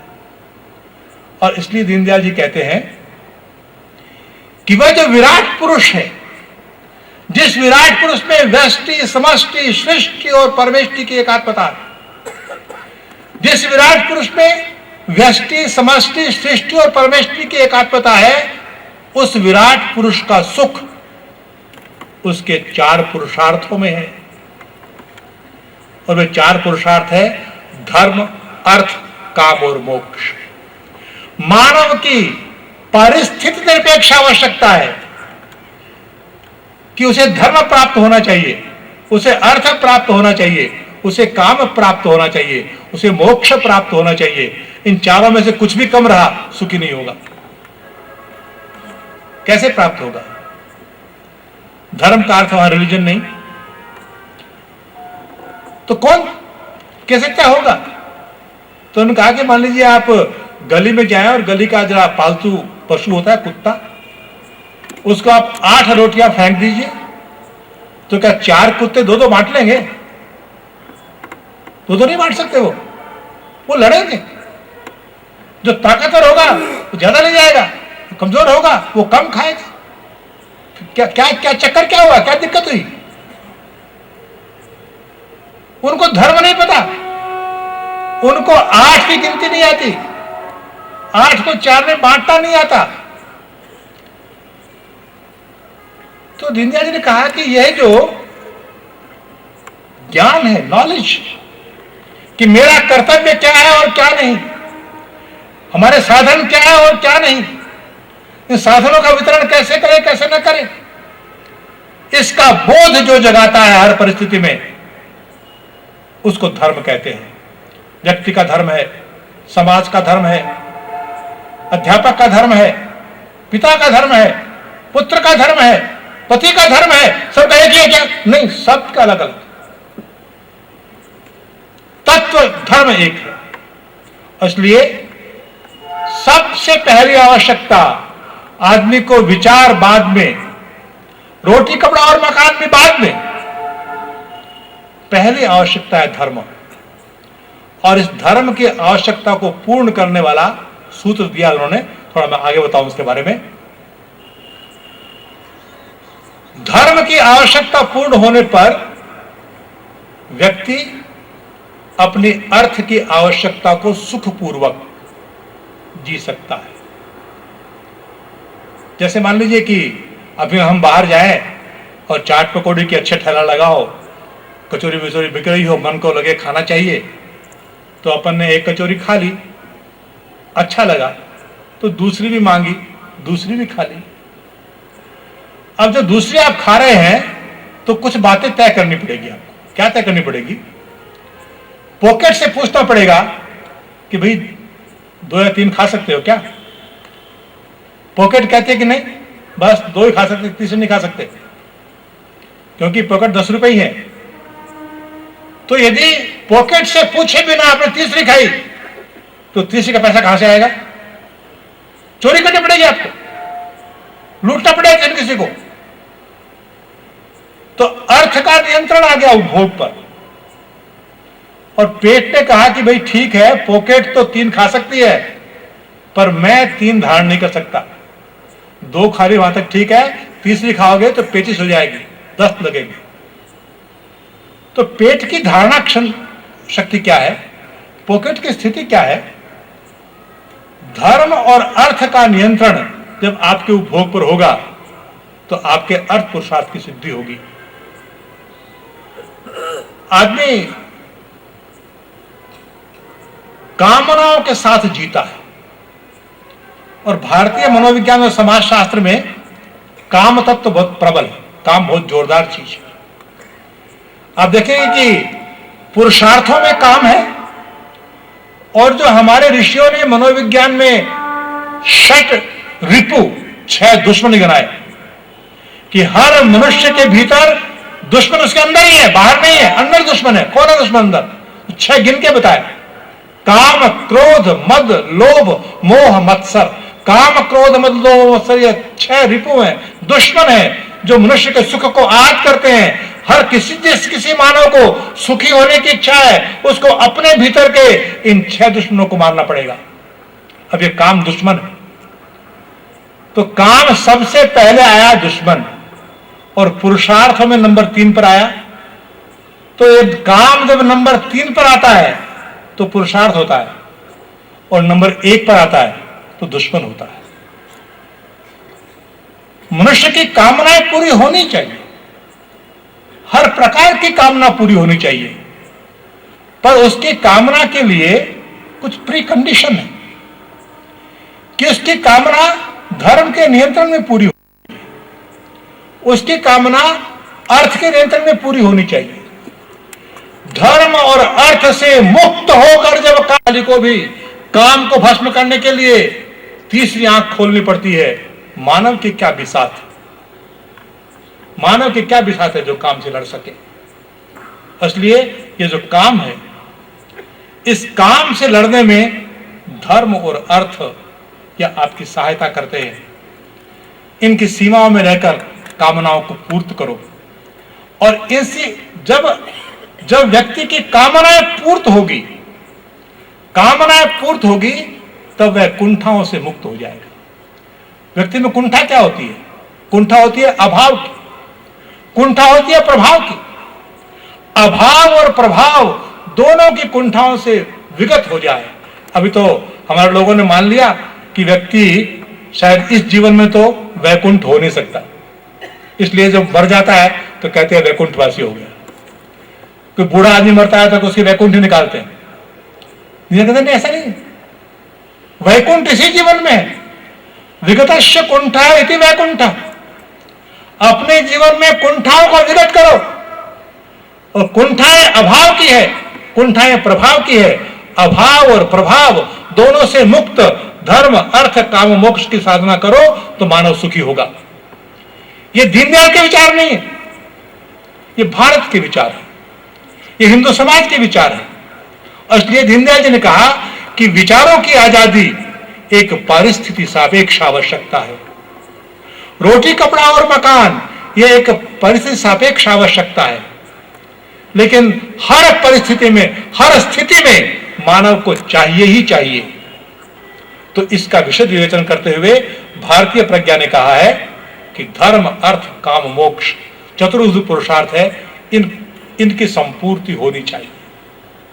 ये संपूर्ति कैसे होती है? ये संपूर्ति कैसे होती है, इसका भी विचार दीनदयाल जी ने प्रस्तुत किया।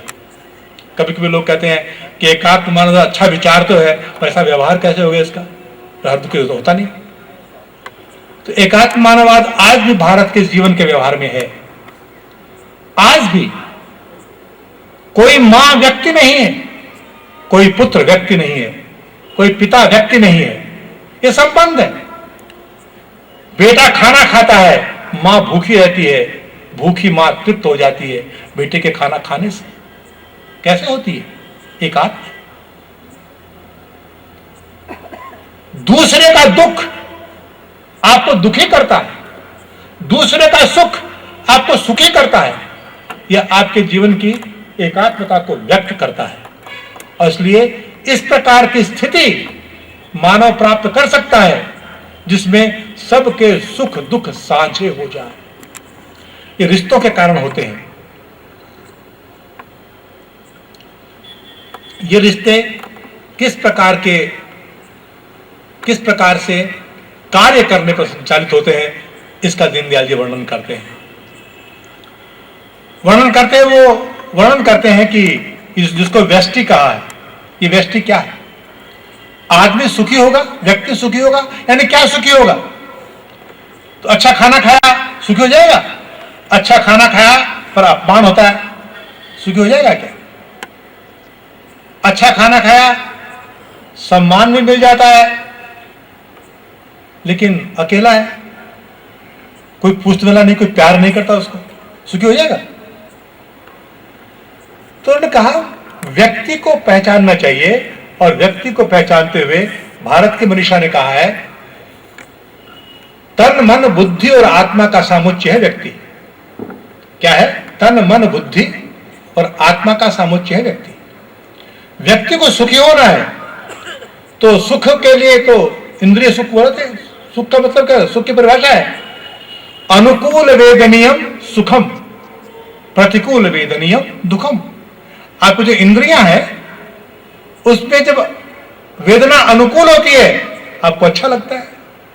आपकी नाक को एक गंध अच्छी लगती है तो आप कहते हो सुगंध है, बुरी लगती है कहते हो दुर्गंध है। गंध तो गंध है, पर आपके नाक के अनुकूल है तो वो आपको अच्छी लगती है, प्रतिकूल है तो बुरी लगती है। तो अनुकूल वेदनीयम सुखम, प्रतिकूल वेदनीयम दुखम। पर क्या शारीरिक सुख दुख ही मानव का सुख दुख है? तो जैसे मानव का शारीरिक सुख दुख होता है वैसे ही मानव का मानसिक सुख दुख भी होता है, वैसे ही मानव का बौद्धिक सुख दुख भी होता है, वैसे ही मानव का आत्मा का सुख दुख भी होता है। आदमी को सब कुछ प्राप्त है, शरीर को कोई संकट नहीं, मन में जो आता है वो कर सकते हैं, बुद्धि जो कहती है वो करते हैं, फिर भी दुखी आदमी क्यों दुखी है? उसके भीतर विचार आता है मेरे पास आज ये है कल नहीं रहा, तो मेरे पास आज कुछ है उसने छीन लिया तो। भगवान बुद्ध कैसे बन गए? सब कुछ तो था उनके पास, सब कुछ था, राजकुमार थे, क्या नहीं था?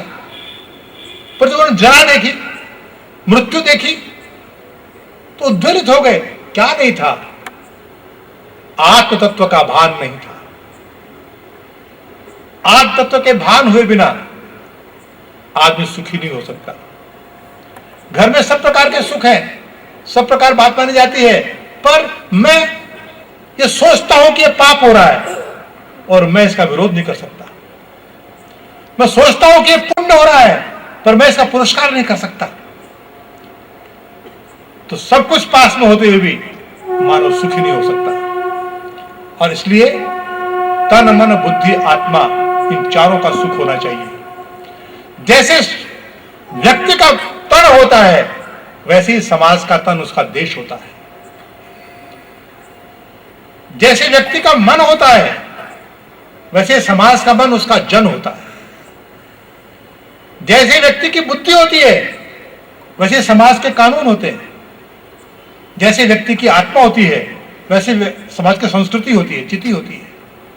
तो तन मन बुद्धि आत्मा का सामुच्य ये व्यक्ति है, तो देश जन विधि चिति यानी आत्मा संस्कृति, इससे समाज की संरचना होती है। इन दोनों में कैसे इंटरेक्शन होता है, और इस इंटरेक्शन का दीनदयाल जी ने एक डायग्राम बनाया है। एक डायग्राम बनाया है, घन है।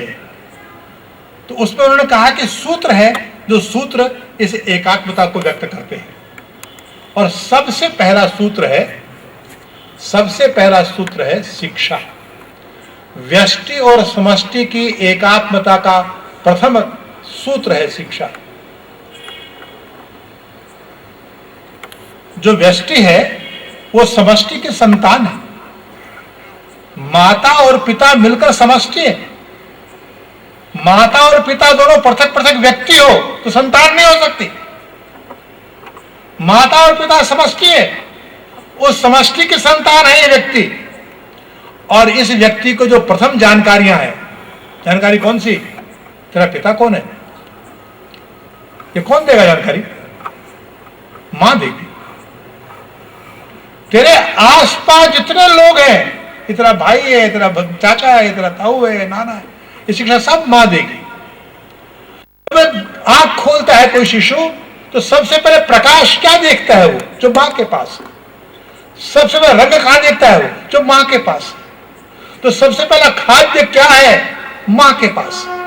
इसलिए हमारा वांग्मय कहता है माता प्रथम गुरु।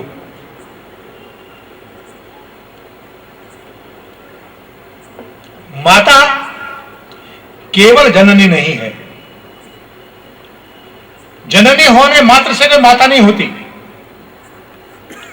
माता होने के लिए आवश्यक है गुरुता। और इसी सूत्र का विस्तार होता है आगे कि समाज मां है और जो संपूर्ण शिक्षा व्यवस्था है इसका वर्णन करते हैं दीनदयाल जी। कहते हैं प्रथम है माता प्रथम गुरु, द्वितीय है आचार्य देवो भव, तृतीय है आत्मदीपो भव। 3 चरण है शिक्षा के। पहला है माता प्रथम गुरु, द्वितीय है आचार्य देवो भव, तृतीय है आत्मदीपो भव। यह शिक्षा का सूत्र है जो समष्टि से व्यष्टि की ओर आता है। और दीनदयाल जी कहते हैं शिक्षा यह हर संतान का जन्म सिद्ध अधिकार है। रोटी कपड़ा और मकान नहीं, विचारों की आजादी नहीं। जो शिक्षित योग्य होगा तो रोटी कपड़ा और मकान खुद कमा लेगा। वह शिक्षित होगा, विचार खुद रख लेगा। इसलिए वह विचारवान हो, वह समर्थ हो, इसके लिए प्रथम आवश्यकता है शिक्षा। इसलिए 1967 में जब संविध सरकारें बनी, जनसंघ शामिल हुआ उसमें, तो लोगों को सुनकर आश्चर्य हुआ। दीनदयाल जी ने कहा जनसंघ को शिक्षा मंत्रालय चाहिए। अब आजकल की राजनीति में शिक्षा मंत्रालय को डालडा बनाया जाता है। मलाई तो वहां ही नहीं। अरे खान मंत्रालय मांगो, कोयला मंत्रालय मांगो, ग्राम विकास मांगो, तो कुछ मलाई दलाई है वहां पर। शिक्षा मंत्रालय में क्या रखा हुआ है? तो सबको आश्चर्य हुआ कि जनसंघ वाले क्या मांग रहे हैं। शिक्षा मंत्रालय कोई लेना चाहता ही नहीं उसको। तो दीनदयाल ने कहा नहीं, शिक्षा ये परम अधिकार है, मूल अधिकार है, मौलिक अधिकार है। हर संतान का शिक्षा पाना जन्म सिद्ध अधिकार है। और जो समाज अपने संतानों को शिक्षा न दे सके वो समाज कहलाने लायक नहीं। और दीनदयाल ने मांग की कि एक पंचवर्षीय योजना ऐसी बनाओ जिसका लक्ष्य हो भारत में कोई अशिक्षित नहीं रहेगा। आज बहुत प्रकार की योजनाएं बन रही है, विकास के बहुत से आयाम बन रहे हैं, लेकिन शिक्षा अभी भी आजादी के 60 साल बाद भी भारत की हर संतान के पास नहीं पहुंच पाई। अपेक्षित शिक्षा नहीं पहुंच पाई। पर दीनदयाल ने कहा सिद्धांततः इस बात को स्वीकार करो कि समष्टि और व्यष्टि को जोड़ने वाला प्रथम तत्व है शिक्षा। और द्वितीय तत्व, द्वितीय सूत्र वो है व्यष्टि से समष्टि की ओर जाता है। शिक्षित और योग्य व्यक्ति क्या करता है? व्यक्तिवादी क्या करता है? व्यक्तिवादी कहता है व्यक्ति समर्थ बनता है। किस लिए? क्योंकि समर्थ को जीने का अधिकार है और असमर्थ को मरने का अधिकार है। असमर्थ मरेगा। भारत कहता है नहीं, समर्थ वह नहीं है जो असमर्थ को मार दे, समर्थ वह है जो असमर्थ को साथ ले चले। इसलिए आजकल तो व्यक्तिवादी नारा है आगे बढ़ो। माताएं बच्चों से कहती है नंबर 1 आओ, फर्स्ट आना चाहिए तुमको। क्या होता है आगे बढ़ने का? आगे बढ़ने का अर्थ यह है कि सबको छोड़ो पीछे। ये क्या सिखाते हो किसी को? भारतीय वेद कहता है संगच्छध्वम, साथ चलो, संबोधम, साथ बोलो। समाज वह होता है जहां विद्वान और मूर्ख साथ रह सकते हैं, जहां धनी और गरीब साथ रह सकते हैं, जहां सकलांग विकलांग साथ रह सकते हैं, जहां समाज को बिलबल का छोड़कर थोड़े लोग आगे बढ़ जाते हैं, तो समाज होता है क्या? इसलिए कहा कि शिक्षा से व्यक्ति समर्थ बनेगा। और समर्थ में क्या करेगा? समर्थ बनकर के वो समष्टि के लिए काम करेगा। कोई अध्यापक बनता है, अपने लिए बनता है क्या? शिक्षा, अध्यापक का मतलब है पढ़ाई ये समाज की जरूरत है। व्यापारी बनता है, किस लिए व्यापार करता है? व्यापार समाज की जरूरत है। उत्पादन करता है, किस लिए करता है? उत्पादन समाज की जरूरत है। प्रशासन करता है, किस लिए करता है? तो समाज की जरूरत है। पर आज ये समाज की जरूरत नहीं है। This all my personal career, ये सब मेरे व्यक्तिगत कैरियर है, ये व्यक्तिवाद है। दीनदयाल जी कहते हैं नहीं, यह शिक्षा प्राप्त किया व्यक्ति जो काम करता है हर काम समाज के लिए होता है, चाहे शिक्षा का हो, चाहे व्यापार का हो, चाहे सेवाओं का हो, चाहे उत्पादन का हो, चाहे विपणन का हो, सब काम समाज के लिए होते हैं। और यह दूसरा सूत्र है। पहला सूत्र है शिक्षा, जो समष्टि से व्यष्टि की ओर आता है। दूसरा सूत्र है काम, कार्य, कर्म, जो व्यष्टि से समष्टि की ओर जाता है। जब व्यक्ति कर्म करता है तो वह कुछ बातों को पाने का अधिकारी बन जाता है। और उस क्या पाना है उसको? तनख्वाह नहीं, उसको पाना है योगक्षेम।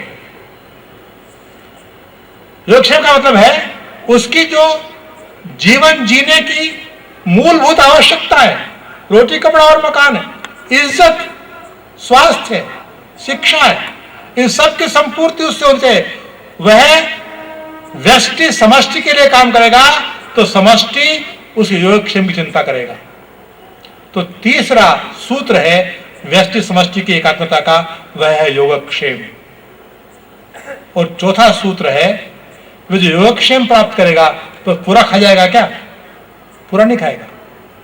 चौथा सूत्र है कि वह समाज की जरूरतों के लिए अपने योगक्षेम में से काट के देगा। क्या कहेगा कि ये अर्न मैंने किया है, योगक्षेम जो मेरा मैंने अर्न किया है, लेकिन ये मेरा नहीं है, ये किसका है?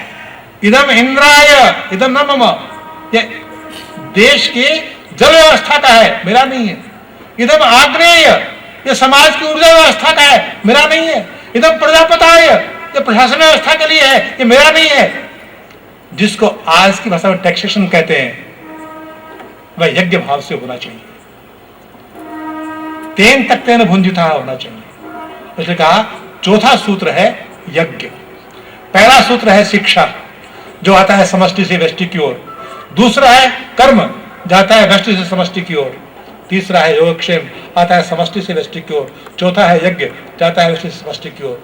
ये व्यष्टि और समष्टि में तो शिक्षा, कर्म, योगक्षेम, यज्ञ, इसके सूत्र जब ठीक काम करते हैं तो एकात्मता सधती है। और ये सूत्र जो गड़बड़ा जाते हैं तो जो डिब्बा है मानव का, इसका कोई पैर छोटा कोई पैर बड़ा हो जाता है तो वह दुखी होता है, गड़बड़ा जाता है। इसलिए दीनदयाल जी ने कहा कि यह मानने की कोई जरूरत नहीं है कि केवल धरती पर दो ही विचारधाराएं हैं, व्यक्तिवाद और समाजवाद। भारतीय मनीषा ने मानव के विषय में, सृष्टि के विषय में बहुत विचार किया है। और उस विचार को जब हम ग्रहण करते हैं तो हम पाते हैं कि जो दिशा हमें प्राप्त होती है उस दिशा का नाम है एकात्म मानव का साक्षात्कार करो। एकात्म मानव को समझो, केवल व्यक्ति को नहीं, केवल समाज को नहीं, केवल प्रकृति को नहीं, केवल परमात्मा को नहीं, इन सबको एक साथ समझो। इन सबको एक साथ समझकर जब योजना करेंगे तो हम मानव को सुखी करने की दिशा में आगे बढ़ सकेंगे। भारत ने युगों यह काम किया है। आज जो विदेशी हस्तक्षेप हुए हैं उस कारण से हम खुद इसे भूले हैं। इसको पुनः स्मरण किया जाए, फिर से देखा जाए और अपनी शिक्षा, राजनीति, विधि, अर्थ, इन सब को इसके हिसाब से आगे बढ़ाए तो हम मानवीय सुख का संधान कर सकेंगे। मैं समझता हूं समय की सीमा में इतना कहना पर्याप्त है। आप सबने मेरी बात ध्यान से सुनी, आप सबका बहुत बहुत आभारी हूं। धन्यवाद, नमस्कार।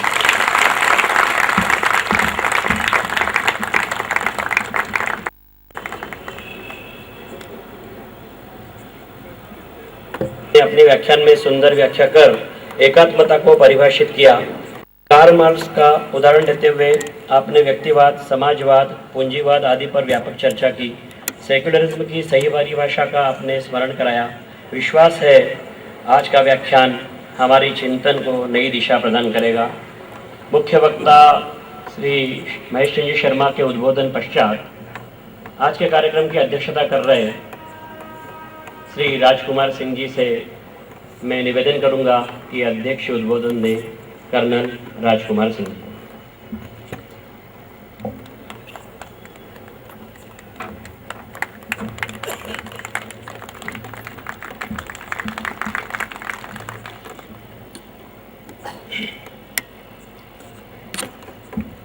योग पुरुष डॉक्टर हेडगेवार स्मृति व्याख्यान माला के अध्यक्ष श्री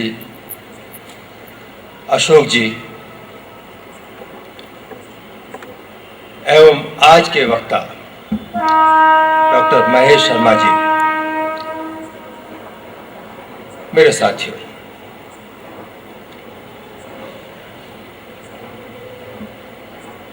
आज का जो विषय था जिस पर डॉक्टर शर्मा जी ने जो बातें बताई वो बहुत ही सामयिक थी और इससे अच्छा विषय डॉक्टर हेडगेवार स्मृति व्याख्यानमाला में कोई हो नहीं सकता।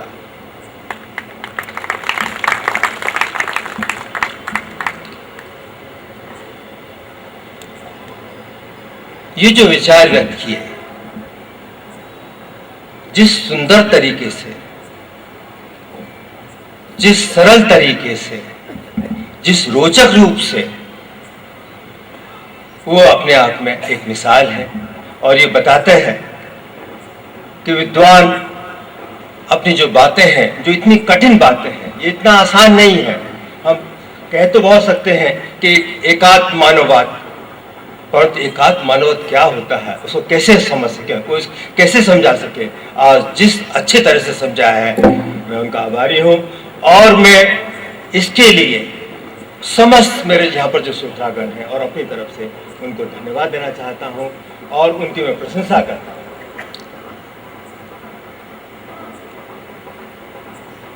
मैंने कहा यह सामयिक है, उसका कारण है आज हमको जरूरत है एकात्म मानववाद की, जिसकी ज्योति बहुत करीब 5000, 6000, 10,000 साल हो सकते हैं तब से चली आ रही है। डॉक्टर साहब ने भी सब जितने वाद हुए, जिस तरह से धीरे धीरे पॉलिटिकल सिस्टम चेंज होता गया, राजनीतिक सिस्टम, आर्थिक सिस्टम, उसके बारे में बताया, प्लेटो से लेकर मार्क्स तक। और फिर डॉक्टर दीनदयाल उपाध्याय जी तक उनके जो विचार हैं वो इस देश को, पहले देश बहुत अग्रणी हुआ करता था, सब लोग इसका लोहा मानते थे, इसकी संस्कृति बहुत बड़ी संस्कृति मानी जाती थी, लोग इसे कुछ ग्रहण करते थे, परंतु कुछ इस तरह की बातें रही कि हम कुछ सुल्तानों में, फिर कुछ मुगल आए और सबसे बात अंग्रेज आ गए, उन्होंने हमारा सत्यानाश कर दिया। चाहे हमारी अर्थव्यवस्था हो, चाहे हमारी राजनीतिक सोच हो, चाहे हमारी सामाजिक सोच हो, चाहे हमारी शिक्षा हो, बहुत नुकसान हमारा किया। और इस सब की कि हम कैसे आगे चलकर पूरे विश्व में एक अग्रणी देश हो जाए, एक आगे चलें और सबके एक हम नेता हो जाए, ये कैसे हो सकता है? ये तभी हो सकता है जब हम किसी एक सोच के साथ चलें, और वो सोच है, आज वो सोच है एक एकात्म मानववाद। हमको आज़ाद हुए 60 साल हो गए, 60 साल से कुछ ज़्यादा ही हो गए, हमारा संविधान आए हुए करीब 50 साल हो गए, पर इस टाइम पर, इस समय में हमने क्या देखा? क्या हमारा देश सही रास्ते पे चल रहा है? क्या हमारे राजनीतिक हमारे इस देश को ठीक रास्ते पे चले जा रहे हैं? क्या हम अपना जो आदमी है, जो हम है, देश है, जिसमें रहने वाले हैं, जो सबसे छोटी इकाई है, एक मानव होती है, क्या वो सुखी है? क्या वो अपना जितना ज़्यादा से ज़्यादा दे सकता था वो दे रहा है? जो सबसे बड़ी क्या शिक्षा है? शिक्षा वो चीज़ है कि हम जो जिस भी व्यक्ति के अंदर जो क्षमता है उसको हम आगे ला सकें, उसको हम उजागर कर सकें, उसको हम एक्सप्लॉइट कर सकें। यदि ऐसा कर सकते हैं, जिस समाज करा सकता है, देश करा सकता है या विश्व करा सकता है, इससे बड़ी कोई बात हो नहीं सकती।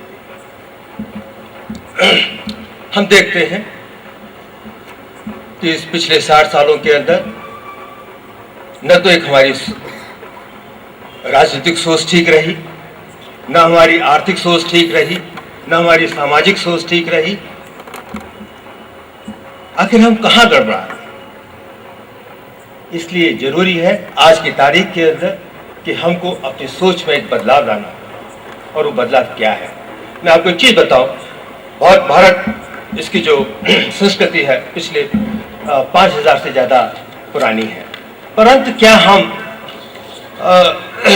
इसके अंदर हमने सब कुछ अच्छा किया? जब तक सुल्तान नहीं आए थे या जब तक मुगल नहीं आए थे या जब तक अंग्रेज नहीं आए थे तब तक हम अच्छा कर रहे थे। केवल एक हमारे अंदर कमी थी कि हमने अपनी सीमाओं की रक्षा नहीं की।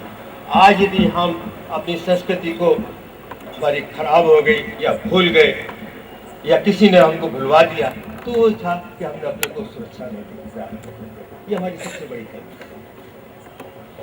आज मैं जो ज़्यादा मैं समय नहीं लेना चाहूँगा क्योंकि डॉक्टर साहब ने खुद इतना कह दिया है कि मैं क्या कहूँ। बस मैं एक ही चीज़ सोचता हूँ जो मैं आप सब जैसे आप लोग बैठे हुए उस तरह से मैं भी सोचता हूँ, क्या जो एकांत मानववाद है क्या इसको हम अचीव कर सकते हैं? क्या ये जो सपना है, क्या ये विचार है, क्या हम इसको साकार कर सकते हैं? बिल्कुल साकार कर सकते हैं। मुझे कोई शक नहीं है, मेरे दिमाग में दिल में कोई शक नहीं। हम भारत के निवासी हैं, इसकी संतान हैं। कुछ चीज़ों में हमको देखना पड़ेगा, नजरिया हमको अपना चेंज करना पड़ेगा। और वो नजरिए जो है एक तो है डॉक्टर साहब ने कहा धर्म के बारे में। धर्म मैं दो तरह से मानता हूँ। एक धर्म जिसकी शायद आप जो कह रहे थे वो है, उसका मतलब है ड्यूटी, आप कर्तव्य क्या है। एक धर्म है जिसके अंदर हम आस्था रखते हैं और हमको वो बचाता है, एक अच्छे काम के लिए प्रेरित करता है। और वो धर्म, हमारा धर्म सबसे पुराना है। इस्लाम कब आया? आज से 2000 साल पहले। जीसस क्राइस्ट कब पैदा हुए? प्रॉफेट मोहम्मद कब पैदा हुए? 570 ईडी में। 632 डाइड, 632 में मर गए। परंतु उन्होंने वो जो धर्म जो था वो फैलाया तलवार से, आतंकवाद से। शायद इसी वजह से, इसी कारण की वजह से आज भी मुसलमानों के अंदर कुछ चीज जो है वो आतंकवादी है।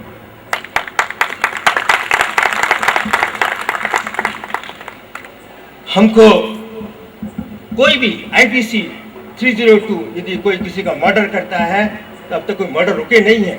IPC बहुत सालों से, परंतु हम उसको क्या चीज रोकती है? वो है आपका धर्म। यदि आप बिलीव करते हैं, आप विश्वास करते हैं किसी में, वो आपको रोके रखता है। आर्थिक चीजें तो बहुत हैं जो मैं कहना चाहता हूँ कि जो हिंदुस्तान जो है आज हम जिसको देखते हैं तो हम देखते हैं एक गरीब भारत है, एक अमीर भारत है, एक गांव का ग्रामीण भारत है, एक शहरी भारत है, एक अंग्रेजी भारत है, एक नॉन अंग्रेजी भारत है। ये क्या है? क्या हम सही रास्ते पर? मैं समझता हूँ कि हम एकांत मानववाद को अपनाएं, हम जरूर सफल होंगे। ऐसा हो नहीं सकता कि हम सफल ना हो। और मैं एक ही चीज कहना चाहता हूँ, मैं एक चीज को लेना चाहता हूँ कि आखिर ये जो है ये कहाँ हम गलत हो जाते हैं।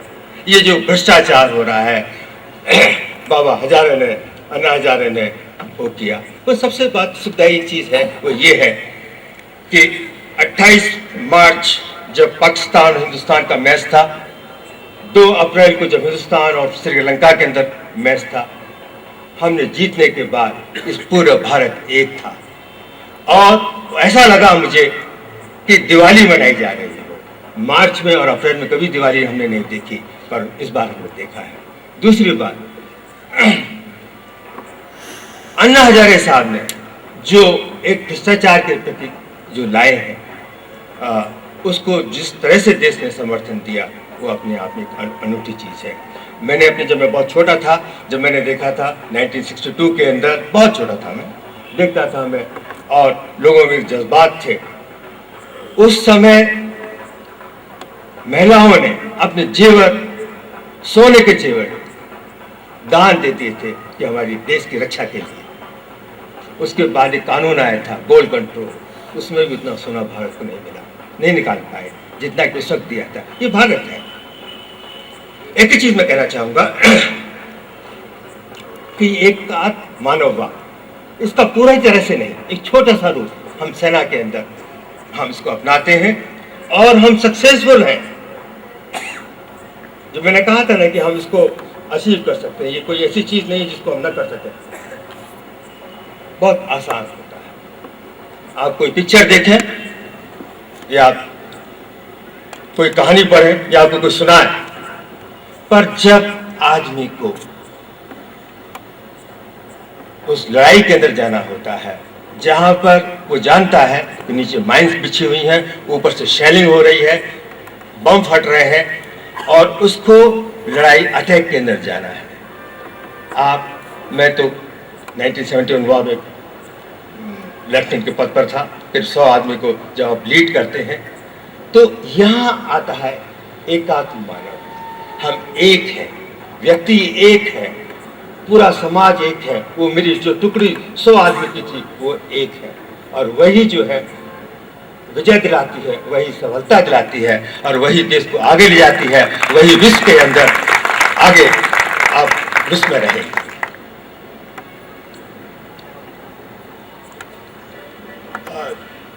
वहाँ पर जब मैं इंडियन भारतीय सैन्य अकादमी देहरादून में जब प्रशिक्षण के लिए वहाँ पर गया तो मेरा कमांडेंट साहब थे, हम किस तरह से एकात्मवाद हमारा पैदा होता है, हम इसको हम कैसे अचीव कर सकते हैं। उन्होंने एक चीज़ कही थी, no one dies because of the hard work.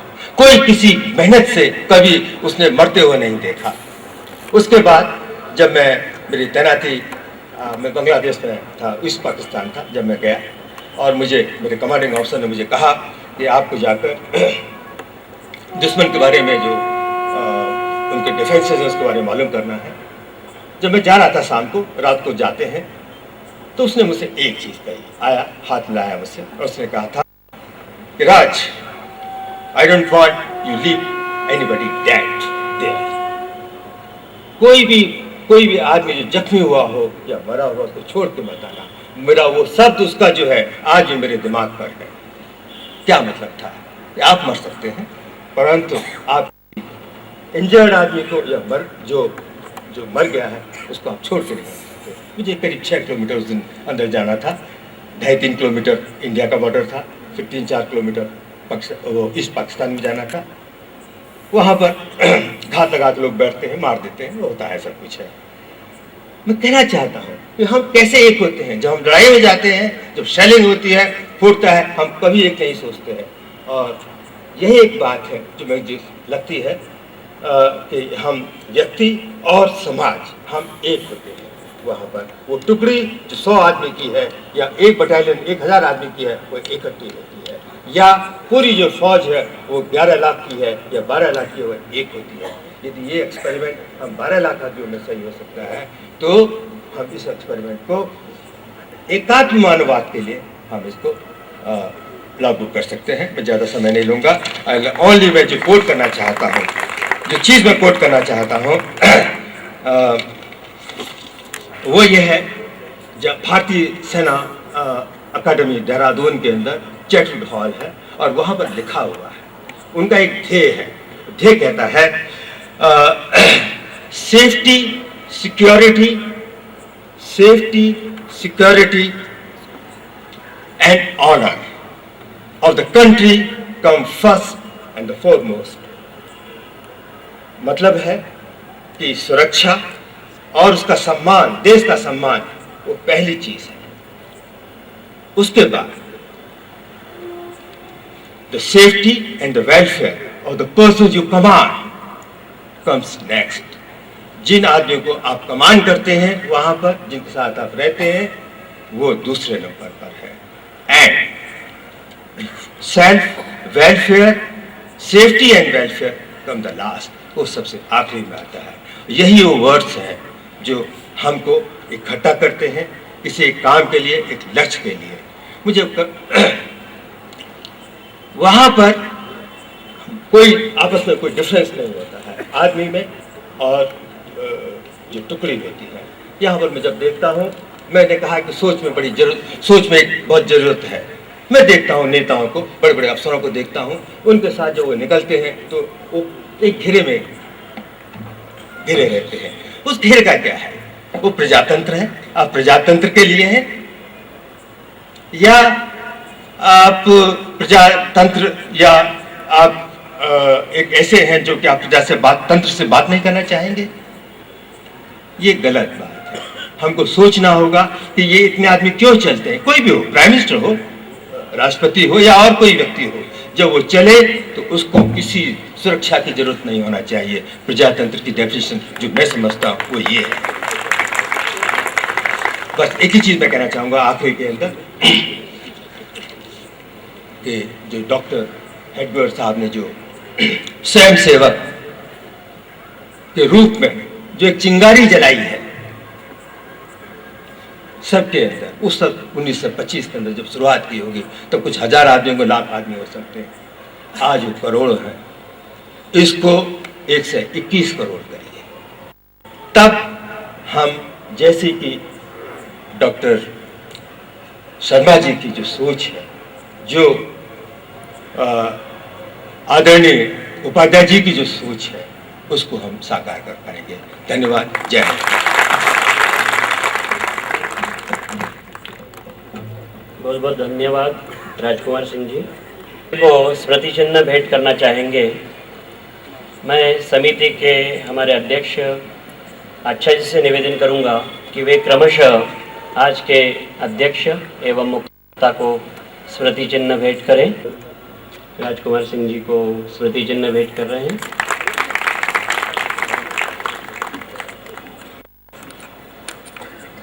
इसी के साथ अच्छा जी से पुनः निवेदन है कि आज के मुख्य वक्ता डॉक्टर महेश चंद्र शर्मा जी को स्मृति चिन्ह भेंट करें।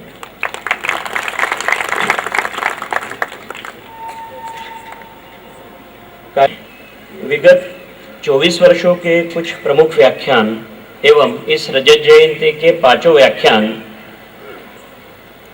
विक्रय के लिए डीवीडी के रूप में उपलब्ध रहेंगे। 17 अप्रैल पश्चात संघ कार्यालय आराधना से 100 रुपये मूल्य पर डीवीडी प्राप्त कर सकते हैं। इस आयोजन के संबंध में यदि श्रोता अपना अभिमत देना चाहे तो अभिमत पर्चियां बाहर उपलब्ध हैं। अभिमत पर्चियों पर अपना नाम, पता एवं मोबाइल क्रमांक अंकित करना न भूलें। कल इसी स्थान पर इस रजत जयंती वर्ष के अंतिम दिन डॉक्टर सुब्रमण्यम स्वामी अपना व्याख्यान देंगे। उनका विषय होगा भ्रष्टाचार उन्मूलन तथा सनातन धर्म। सभी 8:30 बजे कल उपस्थित रहें, ऐसा निवेदन है। आभार प्रदर्शन हेतु मैं हमारे समिति के सदस्य श्री अशोक शर्मा को यहाँ आमंत्रित करूँ।